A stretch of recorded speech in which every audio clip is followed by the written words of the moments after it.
ചോദിക്കാൻ പോകുന്ന ഒരു ചോദ്യമാണ്. നോക്കിക്കേ, ഇതിൽ oxidation, reduction, oxidising agent, reducing agent ഇത്രയും പേരെ കണ്ടുപിടിക്കണം.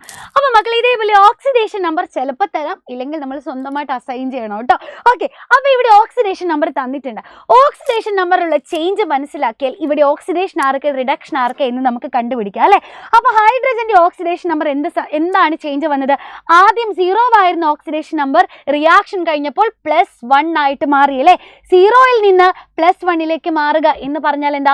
0ത്തിൽ നിന്ന് 1ലേക്ക് മാറുന്നു. അതായത് ഓക്സിഡേഷൻ നമ്പർ കൂടുന്നു. ഒരാളുടെ ഓക്സിഡേഷൻ നമ്പർ കൂടിയാൽ നമുക്കതിനെ ഓക്സിഡേഷൻ എന്ന് വിളിക്കാം അല്ലെ.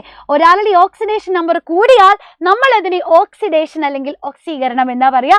സോ ഇവിടെ ഓക്സിഡേഷൻ ആർക്കാ നടന്നത് മക്കളെ? നമ്മുടെ ഹൈഡ്രജൻ ആണ്.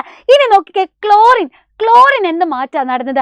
ആദ്യം 0 ആയിരുന്ന ഓക്സിഡേഷൻ നമ്പർ -1 ആയിട്ട് കുറഞ്ഞു അല്ലെ. 0ത്തിൽ നിന്ന് -1ലേക്ക് കുറഞ്ഞു, ഓക്സിഡേഷൻ നമ്പർ കുറഞ്ഞു. എടാ മക്കളെ, ഒരാളുടെ ഓക്സിഡേഷൻ നമ്പർ കുറഞ്ഞാൽ, കെമിക്കൽ റിയാക്ഷനിൽ ഓക്സിഡേഷൻ നമ്പർ കുറഞ്ഞാൽ നമ്മൾ ഇതിനെ റിഡക്ഷൻ അല്ലെങ്കിൽ നിരോക്സീകരണം എന്നാ പറയാ. സോ ഇവിടെ ക്ലോറിൻ്റെ ഓക്സിഡേഷൻ നമ്പർ കുറഞ്ഞു.